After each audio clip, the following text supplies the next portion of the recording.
Good morning, everybody, and welcome to Coffee and Football. I'm your host, Blake Monroe, where I'm joined each and every day by Bobby Burton and Jerry Hamilton. Tell us where you're checking in from, what you're drinking, get your questions in. We got a lot to talk about, guys, so let's just jump right into it. And let's talk about departures from the program. Going into the NFL, of course, news just broke a few minutes ago. Wide receiver Isaiah Bond will be entering the NFL draft, but I want to get y'all's thoughts on that, and I'm going to put the list up of everybody that has declared so far. Yeah, I think that the early departures are different than the ones that we knew were coming, right? I mean, so Hayden Connor, Jake Majors, Alfred Collins, Vernon Broughton, Andrew Makuba, all those guys we knew were leaving because they're seniors. The early departures thus far, Jerry and Blake, are Quinn Ewers, Jaden Blue, and then the two receivers. Matthew Golden happened yesterday afternoon. Isaiah Bond happened around 7:50 this morning, right before we were going on air. Those are the early departures. Those four right there, along with Kelvin Banks, obviously the offensive tackle. We are still awaiting, and let's just net this out, right? We're still waiting on essentially four big-name players that we think are going to either announce yes or no. Those players are Cam Williams, the right tackle, who I believe had some knee issues late in the season, and earlier or yesterday actually went to go see a doctor about it to see what his prognosis was. DJ Campbell, another offensive lineman, has tinkered with the idea of going pro. On the defensive side of the ball, we're really watching Trey Moore, the young man out of Smithson Valley, who had a terrific second half of the season. He's been teetering both ways. And then Michael Taft, the defensive back, who we believe will be returning based on what we're hearing from inside the program. But he has not made an announcement. None of those four guys at this point have made an announcement. And that's kind of what we're waiting on from a Go Pro standpoint. And the second question that comes out of this, what about guys entering the portal, Jerry and Blake, which we have yet to hear anybody really other than a backup walk-on running back, Nick Sanders, entering the portal. He came over from baseball.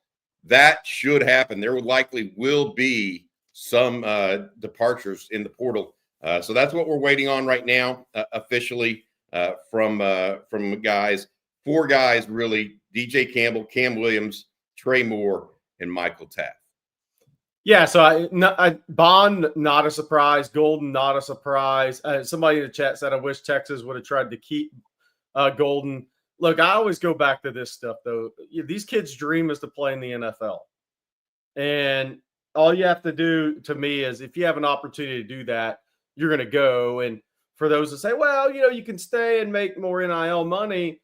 Okay, but look where, because of the salary cap, look where the contracts are for your third-round pick nowadays. It just doesn't even compare. You're living out your dream, and you have third round pick signing bonus and money, and it just doesn't compare. And honestly, those guys, Matthew Golden had the type of year that he should go pro. He's not going to grow. He's not necessarily going to get faster. I mean, you have to know. You have to go when your brand is hot too on some level of this. So I think he deserves it. I think he is living out his dream. I think it's awesome for him. So now we wait the guys that remain, as you said, Bobby, and we'll see we expect Taft back. Obviously, wait for these kids to make their announcements. I think DJ Campbell's leaning obviously that way too. And so that really leaves us with Cam Williams and Trey Moore. And what is Cam Williams is the big one for me, because he had the lingering knee issue the second half of the season. We'll see kind of what the prognosis is of that.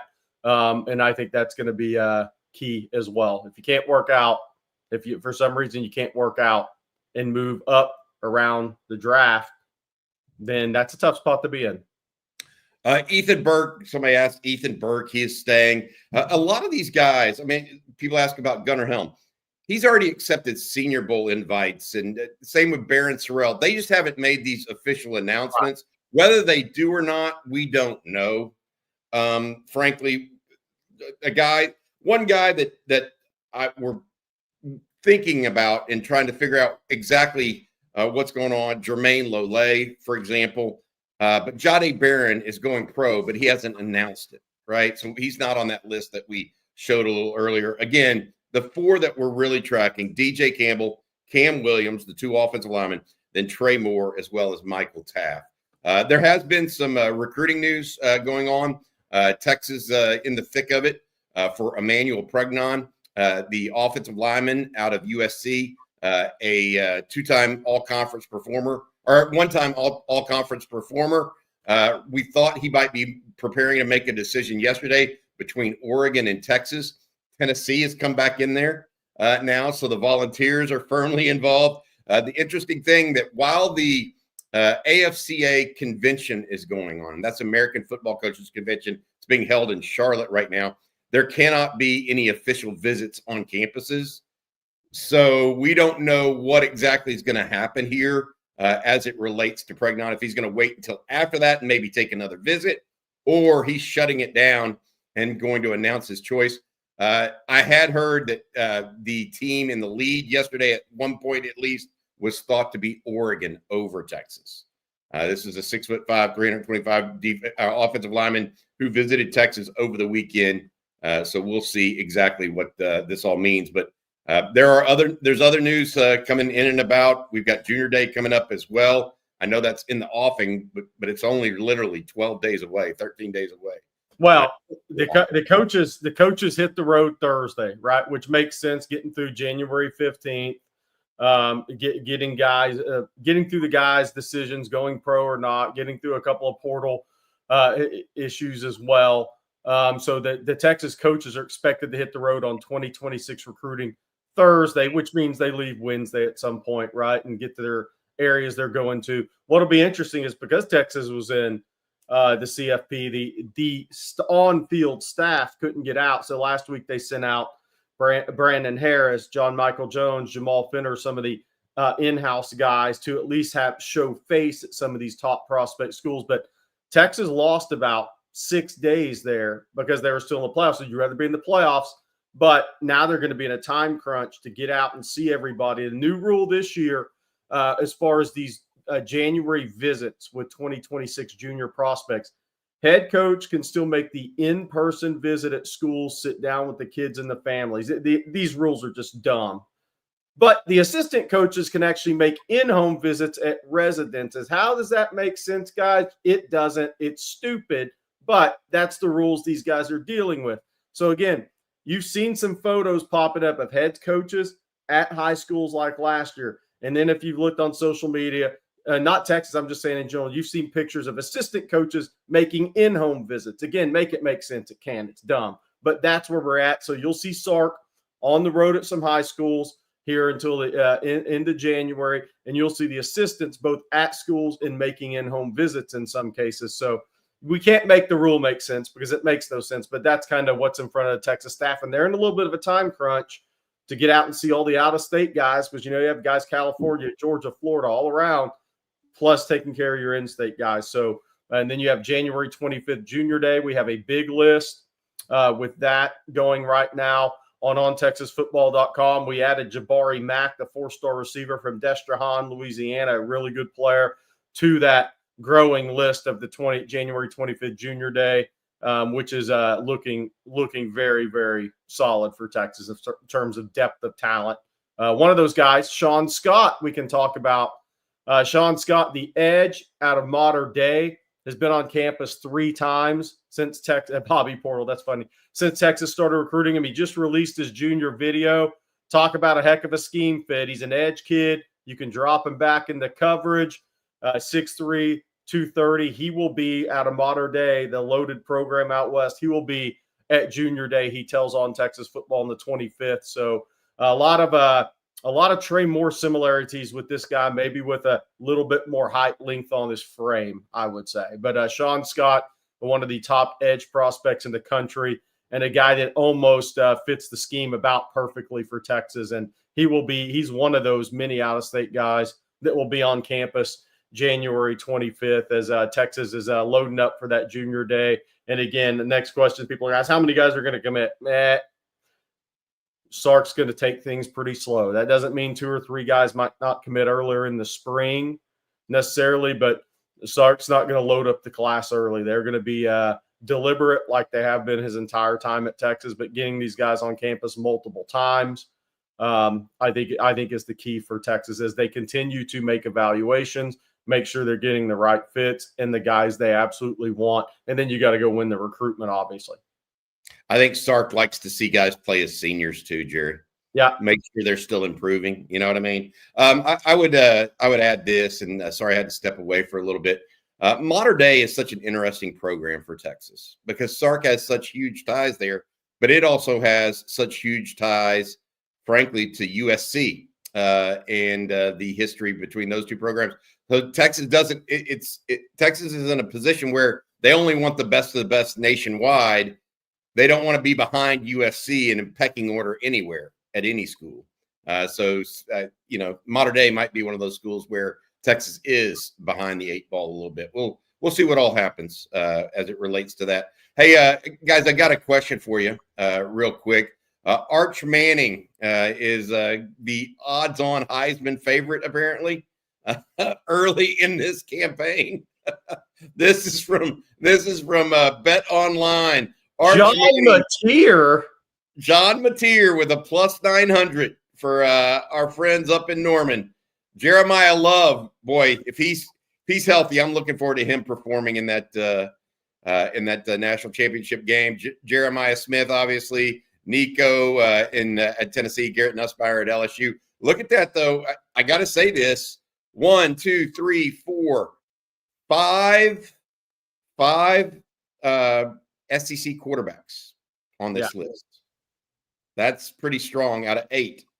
That could be a better quarterback year in the SEC this year than last year. And one used to be SEC quarterback. Yeah, one used to be. I'm going to be real. Like, having Carson Beck up there is that's wild to me. The guy has UCL surgery. He's going to Miami. Not going to have the talent around him. That one's pretty wild to me, but maybe they're just factoring in ACC. That'll be interesting. They're going to be they're missing a couple of key ones early on. We'll see. We'll see how that factors in because this list is going to change a lot. Now, Jeremiah Smith I would say, is the odds-on favorite to win the Doak next year for sure. But John Mateer is wild plus 900 because, I mean, you just don't know if there's enough around the guy. What's he going to lead Oklahoma to the promised land of 8-4 and win the Heisman? I don't see it. You said Jeremiah Smith. You meant Jeremiah Love. Jeremiah Love. Yeah, Jeremiah Love. Yeah, Jeremiah Smith will be the favorite for the Biletnikoff. Yeah. The other thing I would say here, there are other guys that we have the odds essentially right now. By the way, for next year's national championship, right? I'll tell you one team who got a huge boost yesterday is Penn State.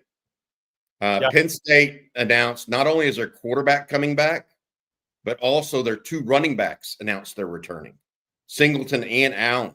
That is a huge boost to them. Because they now have the best backfield in the country next year. They will have the best backfield in the country. No. Unquestionably. No. They got an NFL quarterback and they got 2 NFL running backs. Now, they didn't complete a pass to a single wide receiver against Notre Dame. So they got to deal with those issues. But watch for Penn State next year. They're going to be the team that has the experience and the personnel from the Big Ten, I think. By the way, you can't see this because the list doesn't go down that far, but A&M has their best odds since 1939. So congrats to the Aggies. They have their best odds for the national title since 1939, apparently. So A&M is plus 3,200. They're not too much further down the list. This is just the top 10 that I'm picturing here. OU is plus 7,500. At the moment, Louisville has better odds to win the national championship than Oklahoma does. So they're both in there just a little bit further down the list, especially Oklahoma. I also want to say, before someone in the chat says it, that there are a couple different books out there. This is just one of the more popular ones, but a couple books do have Texas as the odds-on favorite. This one just has them in the top 3. So here's the crazy thing about this list. By the way, obviously I was joking with A&M. It's hilarious. Ohio State, new quarterback. Oregon, new quarterback. Texas, new quarterback. Georgia, new quarterback. Alabama, new quarterback. Notre Dame, new quarterback. Ole Miss, new quarterback. It's placing a lot. And it's early odds, but that's a lot. And Ohio State loses more than any other team on this list, by the way. They lose 10 guys on defense. Yeah. Hey, Clemson is it's an outlier, and people are asking a little bit about that. I don't know if y'all saw that. While we talked about Penn State and all those guys coming back, they did lose their defensive coordinator yesterday to Clemson. Tom Allen, who was the defensive coordinator at Penn State, is headed to Clemson with Dabo Swinney. We'll see if that matters for Clemson's defense. I'm not so sure that Clemson didn't have a personnel issue on defense more than a coordinator issue on defense. They don't have the guys they once did. What do y'all think of Miami's DC hire and Clemson's DC hire? Look, I think that, again, I really believe that those two teams right now have personnel issues. They're good teams, and they have good personnel. They don't have great personnel, in my opinion. And so that's what I would say to that for folks. So I don't know exactly what to tell you on the Miami coordinator hire. I'm not as familiar with him, but as far as Clemson, I just think that personnel is an issue. Yeah, Miami D coordinator's got upgrade personnel big time, front end and back end. I mean, look, they got how many points did Syracuse score on them? I mean, they still score. They'd score again. They got the ball back right now. Yeah, no doubt. We'll see. All right, guys, we got a special guest coming on in just a moment. But before we get to him, I want to let you, Bobby, tell everyone about Tecovas. Yeah, absolutely. If you know me, you know I love my Tecovas. Anywhere worth going is worth going in good boots. Born in Texas in 2015, Tecovas are handcrafted with every stitch on point. Tecovas boots are made for a good time and a long time. I love the fact that they're already broken in for comfort right out of the box, and Tecovas makes it easy for anyone to find their favorite boot with all kinds of sizes and styles. Tecovas are simply the best boot around. I really like that they can either be daily boots or you can feel dressed up with them. Right now, get 10% off at tecovas.com/TexasFootball when you sign up for email and text. I know the code works. I used it myself. That's 10% off at tecovas.com/TexasFootball. With Tecovas Best in the West guarantee, you get free returns and exchanges for 30 days. Tecovas.com/TexasFootball. See site for details. Tecovas, point your toes west. All right. Thank you, Bobby. And our next guest here, I'm going to go ahead and bring him in, David Morris from QB Country. Obviously, he knows a thing or two about Arch Manning, KJ Lacy. He's worked with them since they were in third grade, was also a former Ole Miss quarterback and good pals with Eli. So, David, how's it going this morning? I'm great. How are you guys? Hey, so by the way, for the chat there, the thousands on this is one of the very, very well-respected QB instructors and trainers by the college coaches, which is what matters most. David, I thanks very much for joining us. And, I wanted to ask you, first off, working with Arch and KJ since third grade, when you start with a guy that young how do you start that process, and where does it go from over time with those guys? Because they're young. They haven't physically developed at all, right? I mean, so how do you start that process with young kids? Yeah. Thank y'all for having me on, first of all. So KJ, it was third grade. I think Arch, it was more like fifth or sixth, but okay.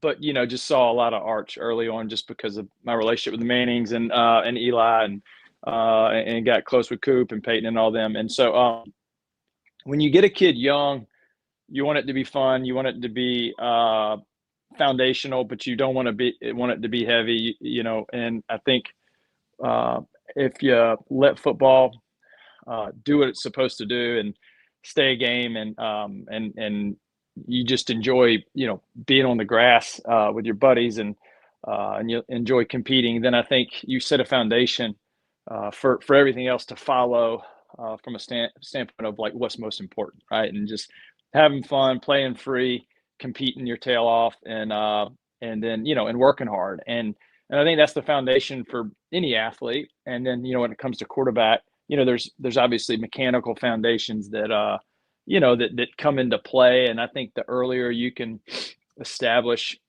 good foundations, then, you probably have a easier path to improve.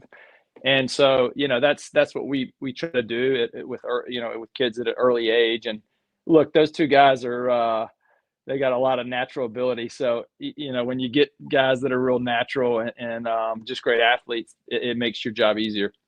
As a father, I got to say this. I love the way you put that whenever you're talking about young kids. Foundational, but not heavy. Yeah. You don't want to put too right. much pressure. That's just a perfect way to say it, David. Thanks for articulating that. Question for you.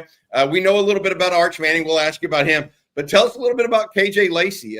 Texas fans, obviously, you've seen a little bit of his highlights and whatnot. But down there in Mobile, he's now in Austin, just moved in on Sunday to Texas. Tell us a little bit about KJ, if you don't mind. Great kid, great family, super competitive. Started as a freshman down here. Actually, was at Daphne High School at that time.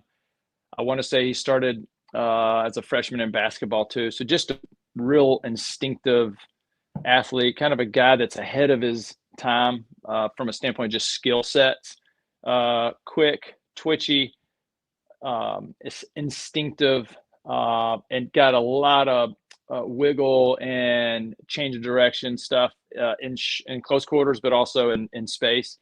And he's just he's a point guard. He's kind of Steph Curry out there, and but loves to work. He's one of the best that's ever come out of this area down here, and he's very laid back. He doesn't make the game too big. Same token, he plays best in big moments, and so I think that's kind of an interesting, kind of neat little combination there. And he's just a kid that I always tell people this: over the last 10 years, I've seen KJ more than any other quarterback. Period. And so. And I think with that, proximity is good, right? He's right down the street. Yeah. But B, he just loves to work, and he knows what it takes, and he loves to earn it, and he loves to get better. And he doesn't like to be told how good he is, and because he knows that that's kind of silly talk. It's like, man, let's just go to work and try to get better. Hey, David, on KJ. Because one of the things Sark says is you have to be able to make all the throws. And obviously, Sark probably reaches out to you on these guys. When was kind of the first time that you knew Texas had real interest in KJ? Man, that's a good question. As I get older, I forget more. And, I got to kind of go back a little bit. But it was after his sophomore year. I mean, He lit it up, won a state championship. And, I've known AJ Milwee, and I've known Sark for both those guys for a long time, just because of their previous stops and other quarterbacks that we've trained that they coach. And first of all, those guys know what they're looking for at quarterback. I mean, they're pretty darn good at recruiting and seeing it. And then, obviously coaching it up. So props to those guys. But I mean, I think it happened the sophomore year, and I think it's pretty obvious when you turn on the tape with KJ that he's got some special traits. I look at film like this and what you're working with him on and stuff like that. I think it's awesome. A question about just quarterbacks in general. What do you look for that separates guys? I've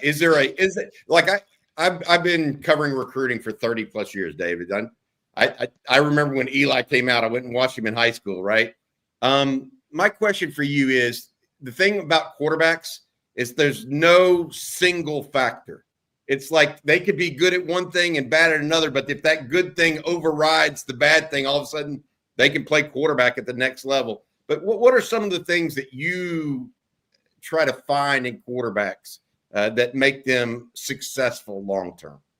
Yeah, I mean, there's so much there. I mean, you got to be confident. How do you teach that? How do you coach that? You got to be decisive, which probably comes from confidence, but it also comes from knowing what you're looking at and trusting it. Those are kind of intangibles, right? Or things that aren't physical or necessarily, they're kind of hard to measure. I guess they would show up in, accuracy and anticipation, right? Statistics, and then there's the physical stuff where, you got to be, you got to be accurate. You got to be strong. You got to be tough. And that is also kind of an intangible thing. The toughness thing is I kind of put it in the category of competitiveness. And the best ones are that. They're the most competitive. They hate to lose. They know what it takes to win. There's a little bit of a balance there where in success, they kind of expect it, but they don't. So they don't. They don't kind of pat themselves on the back, and I think that therefore they are able to then do that again in adversity. They know how to manage it. Usually, the best ones have just tons of reps, just tons and tons of reps. Like Arch or KJ. I mean, those guys have been playing quarterback since they could run around in the front yard. And those things add up. They multiply, and all that ends up equaling or helping to contribute to a kid that can handle it all. Because there's, we always say at quarterback, you're exposed for better or worse. And there's going to be a lot of both. There's going to be a lot of better and there's going to be a lot of worse. And so you better know how to manage it all and know that both of them are a little bit of an imposter in some degree. Like, how do you stay level? So there's tons of physical, there's tons of instinctual, and then there's tons of mental. And that's why this thing is so hard, but also so fun. So I wanted, but obviously we're going to talk about Arch in a second. I also want to talk about I want you to mention the guys that you train guys for the NFL draft as well. But I want to ask you this. So you train those guys on the field. Do you also get into the board with them, into the film study with them? Oh, yeah. And I figured you did. So if so, where does KJ in that regard coming out of high school? Mm-hmm. Yes, a lot of what we do. We always say, like, knowing football, I kind of say there's book smart and street smart. Book smart means I can break down, the difference between quarters and cover two and quarter half and the combo coverages and all that, fronts. The street smarts would be like the instincts to be decisive and understand, or not even understand what they're showing, but see space well. So there's two levels to it, right? There's kind of emotional intelligence and intelligence a little bit, and then instincts. You'll hear me say instincts a lot, and there's just so much to that. Can you trust your instincts? Can you trust your preparation and play free? There's some magic there too now. But yeah, we get into the board a lot, and sometimes with high school kids you don't have as much time because they're kind of in and out going to basketball, or you got other groups coming. But yeah, like for our draft prep stuff, yeah, I mean, our draft prep starts at 7:30 a.m. and we'll go till 4 every day. And so essentially what happens is, like last year's class, we had a great class. Bo Nix, Drake May, Devin Leary, who got drafted by Baltimore, and a guy named Carter Bradley, who's now who was the number 2 for the Raiders this year. So we had a great class and just super competitive. And I'd say we end up in the meeting room watching film, but also doing board work for 3 hours a day. And a lot of that's mental and inspiration, motivation, leadership, meeting prep, but then also, just the communication, understanding, and verbalization. Also, kind of the ability to recall, like offense and install NFL offense, which is usually new to these guys. This is a big part of what we do to get them ready for the combine, team meetings, and ultimately get them ready to play as a rookie. With these guys that are going into college, I think like for KJ and Arch, both those guys are very well coached in high school, right? Like, look, Jeff Kelly's the coach at Saraland here. I've known Jeff a long time. Jeff was a quarterback, played at Southern Miss, and then got drafted and played for Seattle. and he knows football, man. And so like that's a huge advantage that KJ had. I mean, he's being taught real football, next level stuff. Same token, like Arch, at Newman with Nelson Stewart and a guy named Logan Kilgore, who was his OC at the time. Like those guys know football, they played it. So again, there's a curve there, learning curve, but also a kind of an education there that I think is such a big deal. Like these guys that are really getting coached up well, like those two guys in high school, they know football, and obviously a big part of that is being confident and comfortable in football situations. David, you saw Arch, and a lot of people are waiting for him to be the guy at Texas with bated breath. What is it about him that you've seen that Texas fans should be excited about? Very, very talented, ultra competitive, eager and hungry, and just a great kid, and guy that just he knows that football should be fun, and I think he doesn't take it too seriously. Same token, he's a gym rat, and always wants to do more, and always wants to kind of keep going and learn the next thing. And you got to tell him to slow down. Sometimes they're kind of, hey, chill, but like the guy's a grinder, and he's he expects a lot of from himself and from his efforts that he puts out there, and so like again, like success is going to be something he can manage. He's done it for a long time, and he expects a lot, and he knows that it takes a lot. And so I would just say you're getting a kid that is ultra competitive, very eager, and just as talented as I've ever seen. Yeah. Hey, David, I wanted to ask you about this because I think maybe the most underrated part of Arch to me is, a lot of times quarterbacks play in these perfect high school situations, right? Shotgun, first reads open 99% of the time. They throw for a gazillion yards and win 4 state titles. One of the things I noticed going down the Isidore Newman and watching Arch was because his team wasn't as talented maybe as a lot of teams he went up against, he had to play under duress more. And how do you think that helps a young quarterback actually having to play under duress like Arch did, as opposed to these perfect settings in high school that are 99% first read and you throw for 4,000 yards and 50 touchdowns? Yeah, I mean, he had a heck of a career, and they lit it up, and they made some real deep runs in the playoffs. But you're right. I mean, like, it's good football in New Orleans, and I think it's great. I think adversity is just part of it.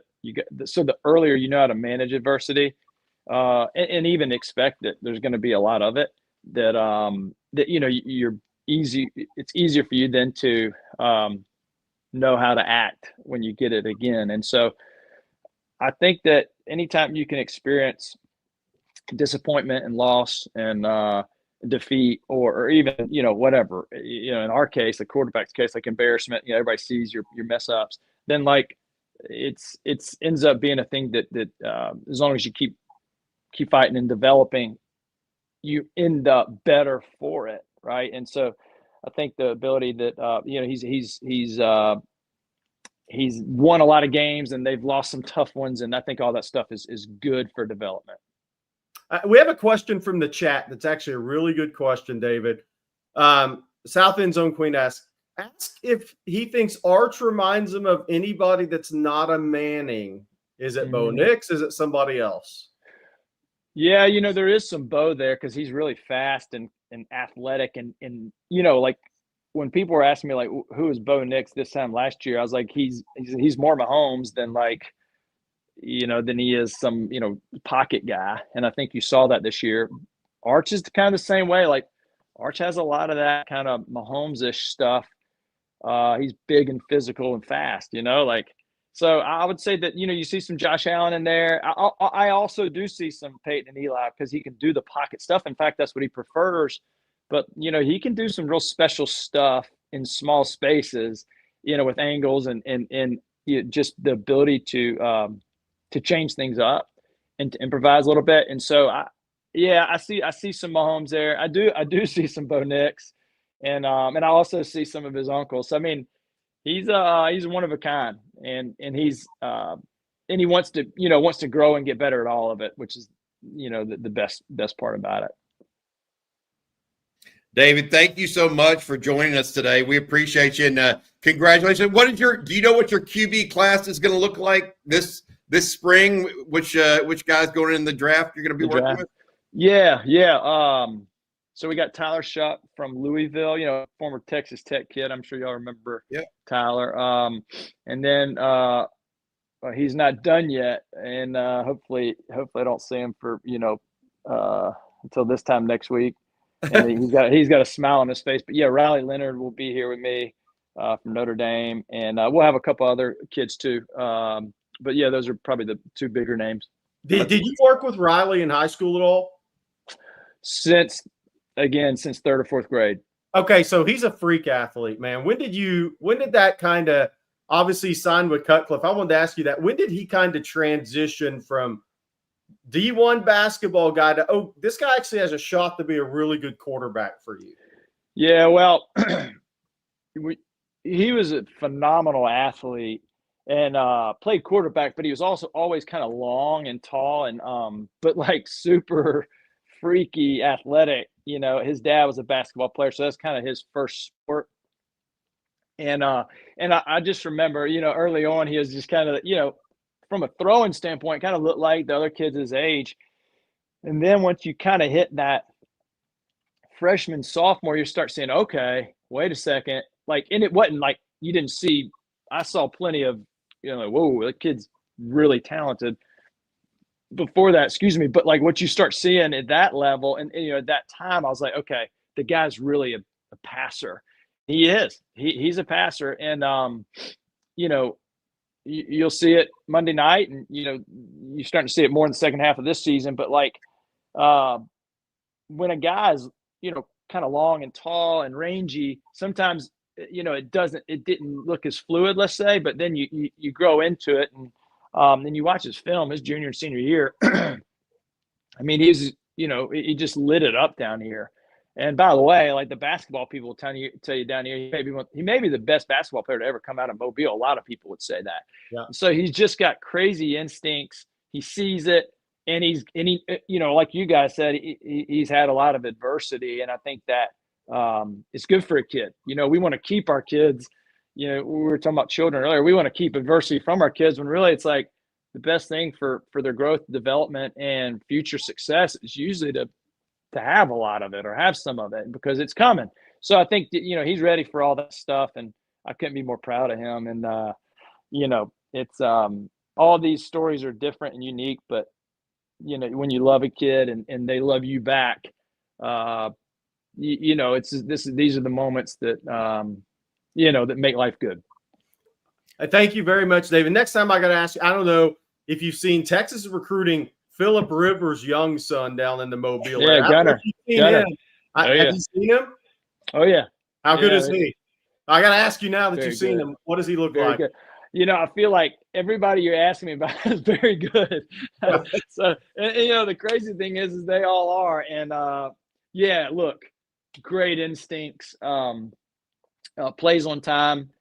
His coach is pretty good too. Yeah, they dial it up. And but it's been a good bit of time around Gunner. Phillip's been amazing with me, just kind of helping with our draft prep guys, and what a treat that this community has him around. But also selfishly, we get to bring our quarterbacks over to Phillip, or he'll come over here. And but yeah, Gunner Rivers is the real deal. He's not just Phillip's son. Like, he's a real deal quarterback, big kid too. And kind of similar to like Arch, at first there's people that don't know. They're like, oh, he's getting this attention because he's a Manny or whatever. It's like, nope, he's really good. And so Gunner Rivers I want to say he's thrown for 7,000 yards already, in like his first 2 years. And so, and man, they're playing good football here too. So really excited for Gunner, and just an incredible family, and what Phillip's built there. Sorry to go long, but it's pretty neat. It's exciting for the community around here. That's awesome, David. Thank you very much. And for fathers out there with young quarterbacks, QB Country website, you can go look up David and everything they do. They are great at what they do. Thank you very much, David. We look forward to having you again. Okay, guys. Have a good day. See you, buddy. Thank you, All man. right. Good stuff. Thanks for bringing him. And thanks for asking him to come in, Jerry. I've heard Gunnar Rivers is really, really good. I had to ask that at the end because I've heard he is looking tremendous down in the Mobile. Obviously plays for his father, Philip Rivers, there at the private school in the Mobile area, but I hear he is dynamite. I'm trying to think of all the quarterbacks that have come through Mobile. And Pat White, the former West Virginia quarterback, was it from Mobile? A.J. McCarron from Mobile. Yep. I'm sure there are some before that. I just can't remember them all, but good stuff. Thanks for having him in. Appreciate Freddie it. asked what grade is Gunnar Rivers. He is a sophomore this year, so he's a 2027 guy. And Texas likes him a lot. A.J. Milwauee's been through that school this season. Good stuff. All right, Jerry, I need you to let everyone out there know about Gooder. I can do that. I don't have my Gooders on right now because it's not a bright day outside, but why Gooder? Stylish sunny, starting at only $25 a pair. No slip, no bounce, all polarized, all fun. I'll still make the movements. 1-year warranty, you don't need it. 30-day free returns. They just got to say it. But look, there's 3 new high-performance styles for the runners, the cyclists, and the guys who are exercise outside. Man, Florida paddleboarding, right? You missed those days. I'm a big fan of the Bug G, the aerodynamic wraparound shades for next level performance. These buzzworthy active shades have a trendy oval shape lens and come packed with high performance features. Aerodynamic dual lens frames. Hey, man, they make you feel like a great athlete, right? High performance sunglasses designed to make you feel like the best athlete of all time. All 3 frames have UV 400 polarized lenses. It's just a little tip. Overpriced sunglasses don't make you run faster. There's truth in that, baby.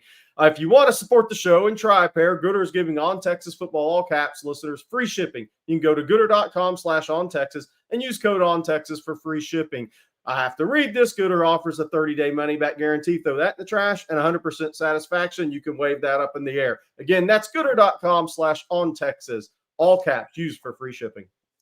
Thank you, Jerry. And I also want to let everyone out there know about Mint Mobile. 2025 is here, and Mint Mobile has a resolution for you. Skip the gym, skip the fad diets, skip the BS resolutions that you'll forget about by next month, and instead make a resolution to save some serious cash by making the switch to Mint Mobile. And right now, you can get half off of their 3-month unlimited plan. With Mint Mobile, you're going to save money and you're going to have phenomenal service. And when I say save money, here's how. Mint Mobile is dropping huge savings for the new year by offering any 3-month plan for only $15 a month, even their unlimited plan. All plans come with high-speed data and unlimited talk and text delivered on the nation's largest 5G network. And you can even bring your current phone and your phone number. Switch to Mint and new customers can get half off an unlimited plan until February 2nd. To get your new wireless plan for just $15 a month and get the plan shipped to your door for free, just go to mintmobile.com/OnTexas. Again, mintmobile.com/OnTexas. $45 upfront payment required, which is equivalent to $15 a month. New customers on the first 3-month plan only. Speed slower above 40 gigs on their unlimited plan. Additional taxes, fees, and restrictions apply. See Mint Mobile for details. And again, mintmobile.com/OnTexas. All right, we have some birthday wishes in order here. Dan Weaver says, happy birthday to my son Nate today. Thanks, OTF, for all you do. Well, thank you, Dan, and happy birthday, Nate. Happy birthday. I got to say this, breaking news right now. Emmanuel Pregnon, the offensive lineman that visited Texas over the weekend. We had said Oregon was the leader as of yesterday. He has now committed to Oregon this morning. So that one, mark that one up for the Ducks over Texas and Tennessee there. Some other news that we're awaiting. We talked as we opened this show this morning, Jerry and Blake, about guys that we're waiting on to make NFL decisions, the DJ Campbells, Cam Williams, Trey Moore, and Michael Taft. We think that some of those guys have already made decisions, by the way. They just haven't announced them yet. Don't forget about trying to keep existing roster guys or guys that are currently starters even on the team. Texas is going through a situation right now where there are a lot of guys out there that could be going to the portal. So let's see where that goes. Texas may lose some guys in that regard. They may gain some guys through the portal. Don't get me wrong, but we're waiting to see if there's some stuff going on behind the scenes with a couple of players right now. We'll see. Just some news I'm getting in here late that we're going to see what this means because the portal closes officially for those guys on Wednesday. So, if you're a freshman or sophomore or even a junior and might want to go into the portal, you got to make that decision by Wednesday. We'll see what that means for the Horns. All right, a lot of people asking about Silas Bolden, guys, wondering if he can come back for one more year. I think he's played all 4 years as well, guys. I don't think so. I mean, that's not my understanding. And speaking of the portal, a lot of people want to know about Damon Wilson, excuse me. These all so many of these come down to is the juice worth the squeeze? And sometimes the juice is extremely high. Yeah. Costly. Let's put costly is the word. Yeah. He visited both Missouri and Ohio State. He cannot visit right now, by the way, until after Wednesday. It is expected that he's going to choose Ohio State. That is the edge prospect out of Georgia that played his first 2 years for Kirby Smart down in Athens. There you go. And Matt says, hook 'em from Austin. Today's my birthday. Thank God for another year of life. And thank God I was born a Texas Longhorn. Happy birthday to you, Matt. And then Joe Z, happy birthday to your wife. I saw that in the chat as well. So a lot of people celebrating their birthdays with us right here on Texas Football. And let's see here. Jeff Carey with the super chat. He says, Orange Bowl on Thursday night averaged 17.8 million viewers. Cotton Bowl averaged 20.6 million viewers. Yep. Good stuff. The only college football game that's averaged more than the Cotton Bowl was the Ohio State Rose Bowl with Oregon. Of course, that's the middle of the day on a holiday. So Cotton Bowl, Longhorns, second most watched game of the year so far. Yeah. By the way, on the Damon Wilson stuff, just his high school recruitment, he picked Georgia over Ohio State coming out of high school. I covered that one. Texas tried to recruit him out of Venice, Florida. That one, he picked Georgia over Ohio State. A lot of people thought he originally going to go to Ohio State. Somebody in chat says Ohio State's got a lot of portal money to spend. Well, they're losing 10 defensive starters. They're in a different situation. They may have a lot of say they have a lot more freed up too right now, by the way. Bobby, I know the chat doesn't like to hear it, but it's not unlimited. Money's not unlimited. Well, I talked to someone from Ohio State off the record, not off the record, but talked to someone that knows what Ohio State's doing yesterday. They expect to spend around $30 million on their roster next year. Now, Texas is probably somewhat similar, given that 16 or 17 of that is going to come from the automatic or the salary cap of sorts. So we'll see what all this means. But you're right. I mean, Ohio State has some money to spend because they're losing so much. Yep. Right. And so we'll see what that happens. I want to go back to what I just said a minute ago because I think it confused some people because it kind of came out of nowhere. There are things going on behind the scenes right now at Texas and across the country, really. And some teams have already had this because they've been out of the playoffs or out of bowl games, et cetera, where players are trying to figure out what their next steps are. Some of that's happening right now at Texas. And we could hear things break one way or the other in the next 24 hours in that regard. So keep that marked as something you want to think about and talk about. We're going to be following it here behind the scenes if there's anything that is that we can reveal, we will definitely reveal that. But I would not be surprised at this point if Texas loses a guy or two that you guys are not expecting at this point. I'll just put it that way. There you go. All right. Well, we were talking Arch Manning quite a bit, and we got a lot of Arch Manning questions. So we're going to jump into those. This one here from Phil. He says, one thing I wonder, will we have fewer batted balls this year? Arch is noticeably taller than Quinn. Ooh, that's good. I agree. Yeah. Well, I actually think maybe the height, but I think it's two different arm slots and throwing motions too. Arch has the quickest release you will ever see. I mean, the ball is here. And it comes out right here. With Quinn, sometimes it's a little bit of a longer motion. He has a lower ball carriage. So if you have a lower ball carriage, that gives you that extra split second to what you see the ball gets out of your hand. And then he has a lot of times a 3/4. So if you have a low ball carriage and you have a 3/4 and a defensive lineman's trained on that and they can't get home and pass rush, they're going to deflect.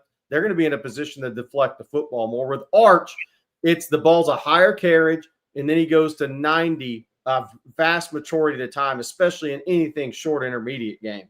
He's going here, and that ball is out ultra quick. If a defensive lineman doesn't already have their hands up, they don't have time to get their hands up to deflect that pass. That's the big difference I see in those two guys. That ball carriage means a lot as far as tipping balls go, because that's the extra split second, what your eyes see to get it out of your hands. And then Chad says, do y'all think that Arch's mobility will be the key to our red zone issues? It wasn't just this year. Felt like the last two seasons ended the same way. We couldn't get it done inside the red zone at the end. I definitely think it does. I think back shoulder throws are going to matter too. I mean, Arch has his arm strength is a little bit different. It's quicker release. I think back shoulder throws will matter a little bit more with him, as well as his mobility. I mean, look, they brought him in on short yardage this year when he wasn't the starter. So it's certainly going to help in short yardage next year when he is. So I hear you, Chad, and I absolutely think it'll be a big factor. And a couple of super chats here. This one here from Matt. Thank you, Matt. He says, good morning, gents. I'm still licking the wounds from Friday. Curious, now that it's been a few days to reflect, what 2-year stretch has been the biggest disappointment for you? Maybe 01, 02, 08, 09, 22 to 23. Thanks, and hook 'em. I think he means disappointment in the sense of it was right there. Yeah. Away from you. Yeah. It's 0809. It's 0809. That's the comparison. Yeah, I think 0809 was more of a, because Texas could have won 2 national championships and they won 0. No. I don't think, to Jerry's point yesterday when we were talking about Texas versus Michigan last year, I don't think Texas was winning that game. I don't either. Yeah. So this year, roll the dice was the answer. So I could see, I could have easily seen Texas winning the national championship this year in full disclosure. Okay. So, but 08, 09, they had the team both years and they had really good seasons and really good teams, et cetera. But it didn't work out. So I would say 08, 09 this year. I don't look at these 2 years. By the way, I look at neither of those as disappointing overall. Maybe a little slight regret more than disappointment, if that makes sense, that you didn't maximize completely in 08, 09, even though you won a Fiesta Bowl. And, look, I guess my point is I felt worse about 08, 09 because I felt like they had it. All they had to do was finish the job. With these two, I think there was more up in the air. I was more proud. I'm not proud, not more proud, but what's the right word here? I felt more vindicated that Texas was back with these two teams than I did with Colt his junior and senior year. I felt like they were, if that makes sense, it's just a slight difference. Sorry if I can't explain that great. But And then Leandry25 says, with the loaded running back room, what happens with Baxter and Clark if they become available next season? I don't know how loaded it is.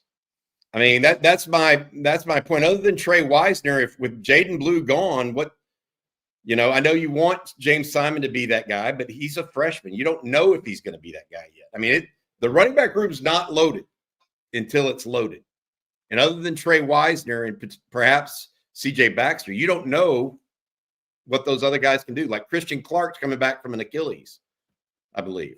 And so you just don't know. Jarrett Gibson looked okay, but never looked great at Texas, in my opinion. So is it loaded or is it just okay right now? If Cedric Baxter gets back to full strength and Trey Wisner is full strength, then you might categorize it as loaded, in my opinion. And then we have a super chat here from Longhorn Frenzy. Longhorn Frenzy, we appreciate you as always. The amount of batted balls from the line of scrimmage from Quinn this year frustrated the hell out of me this season. Hopefully, with Arch's size, that won't be a problem this coming season.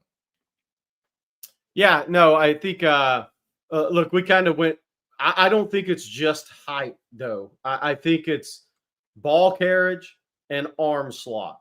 Look, and people say, well, Quinn has a 3-quarter delivery, so that's why he gets the ball batted down. Well, if you had a higher carriage and you were just at 90 and what you saw, the ball got out extremely quick. There's guys with 3 quarters that don't get the ball batted down.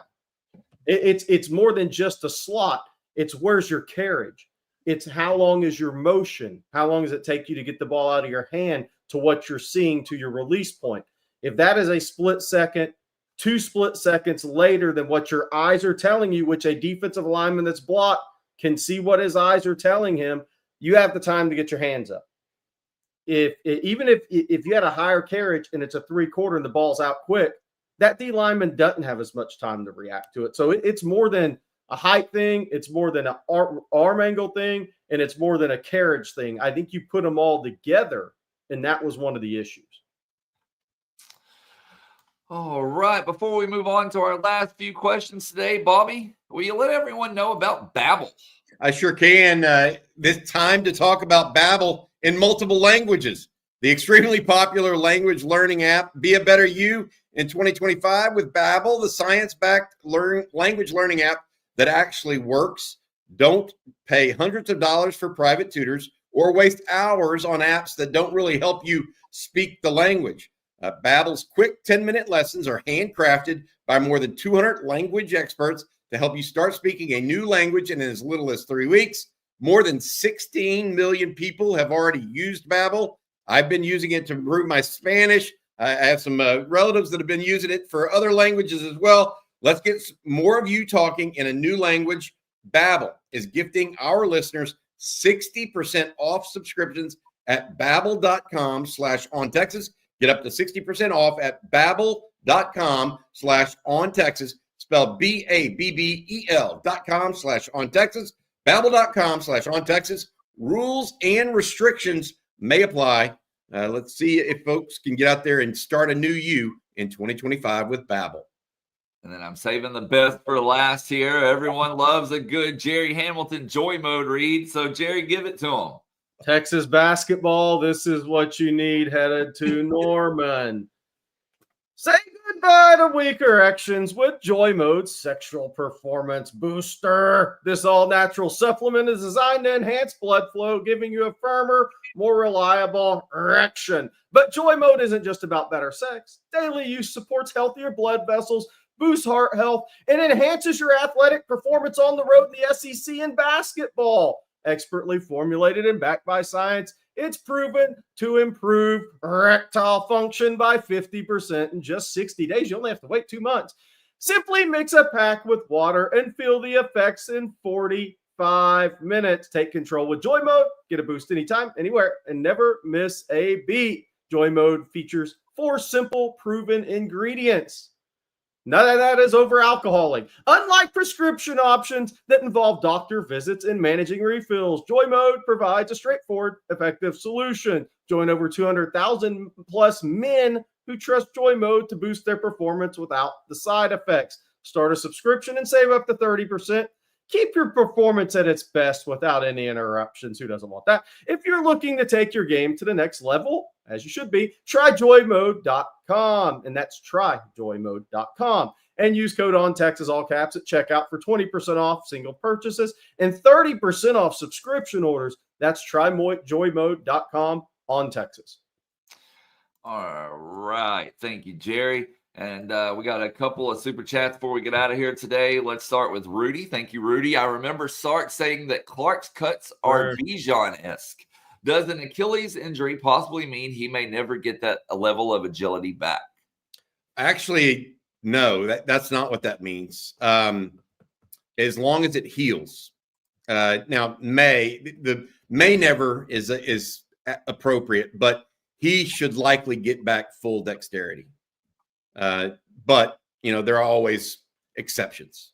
But it's a good question, Rudy, but he should be able to be fine if it heals properly. It's all about healing it properly. And our next one from Just the Dude. He says, feeling like this group of kids leaving for the draft is going to hurt more than last. Portal recruiting is a must, but if the players aren't there, ouch. Look, I don't know. They had two good groups in a row, guys. I can't pick this one over the last one. I really can't. I think there were more high-end guys in the last one, though. A.D. Mitchell, Xavier Worthy, Tavondre Sweat, Byron Murphy, Jonathan Brooks. I mean, those are what, 5 guys in the three-year starter Christian Jones. I mean, I don't know if they're bigger or not, but it's 2 good groups in a row, and it hurts. The portal is important, but so is high school recruiting. So is keeping what you've got to a level. We'll see what all that means. We'll see. I'll say this. Now that this program's established, if Sark doesn't get their needs, it'll be the first. So, all right, who's betting on Sark to not get needs? Yeah. And then Bradford. Thank you, Bradford. So far, so good on not losing any coaches, but do y'all expect any additions to the staff? He will definitely bring in more coaches. He lost Scotty Hazelton to Wake Forest. Scotty Hazelton was a former Michigan State defensive coordinator that came in and coached Nichols this year. And about, I guess it was after the first week of January, he took the defensive coordinator's job at Wake Forest. And I think that he will, frankly, get some guys that are probably special teams help, in my opinion, for Jeff Banks, because that worked really well 2 years ago with Joe DeCamillis. And I think he'll get nickel help with a former high-level coach probably as well, because I think that really paid dividends connecting the secondary this year. And our last one for the day comes from Parth Brooks. And Parth says, which incoming freshman could compete for national awards / freshman All-American next year? I don't know if there is that guy in this class. I think there's going to be a lot of guys play a lot of snaps and be impact winning guys.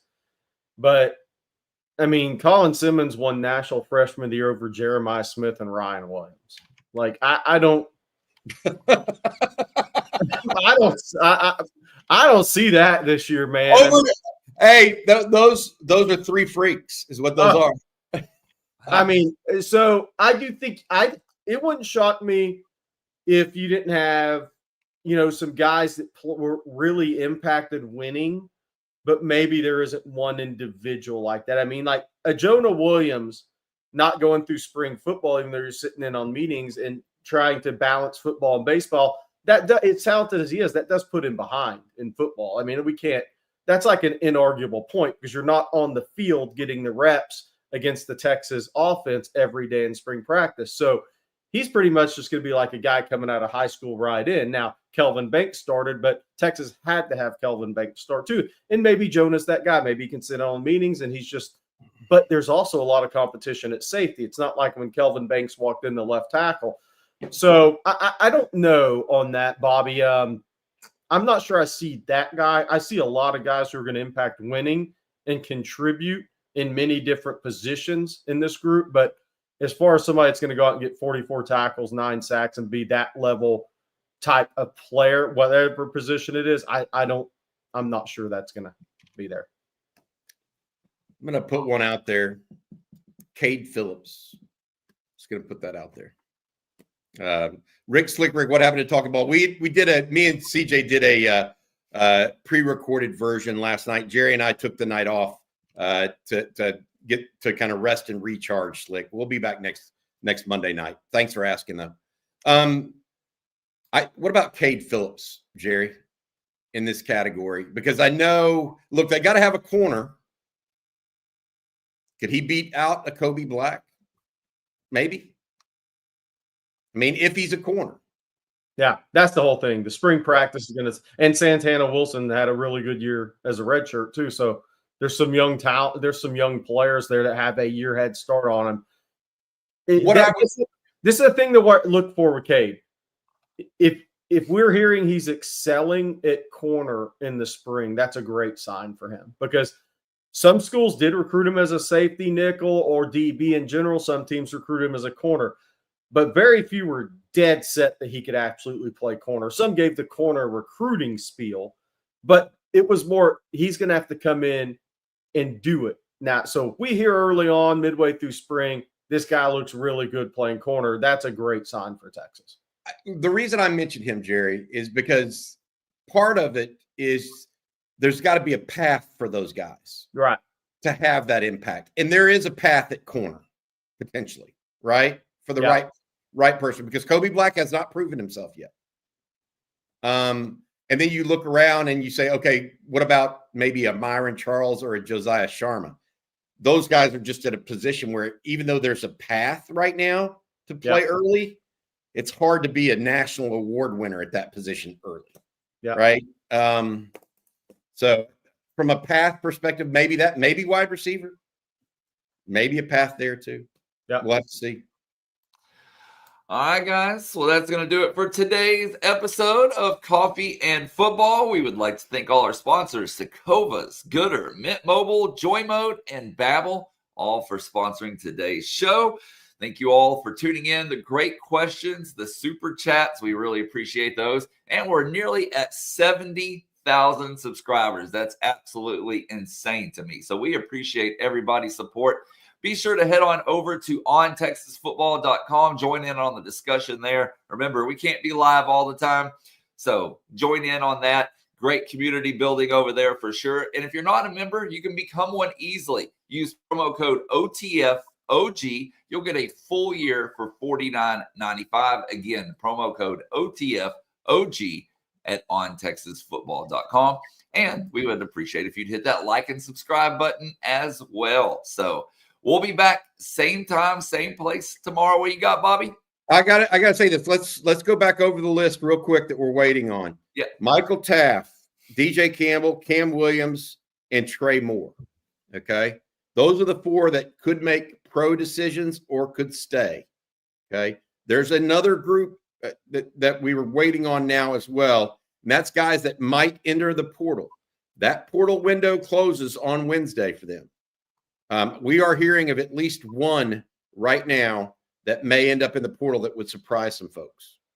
Okay. Just going to put that out there. Not going to put the name out there until the young man makes a decision one way or the other. But there is one out there that will surprise some guys. All right. That's what I want to say. That's not the way I wanted to end it. I do want to add one last thing, if y'all don't mind. Jeff Ferguson has been a longtime listener of On Texas Football. He lost a friend over the weekend, and his name was Dave. Jeff put out a note about this. Dave was a Longhorn fan through and through. Our thoughts are with his family today and the rest of time. So that's something that we're going to be watching, I guess, as it goes forward. But anyways, long story short, thanks, Jeff, for letting us know. And Dave, Godspeed, man. Definitely. All right. Well, we will be back tomorrow morning. Hope you all have a great day. So for Bobby Burton and Jerry Hamilton, I'm Blake Monroe, and we'll see you then. Hook 'em.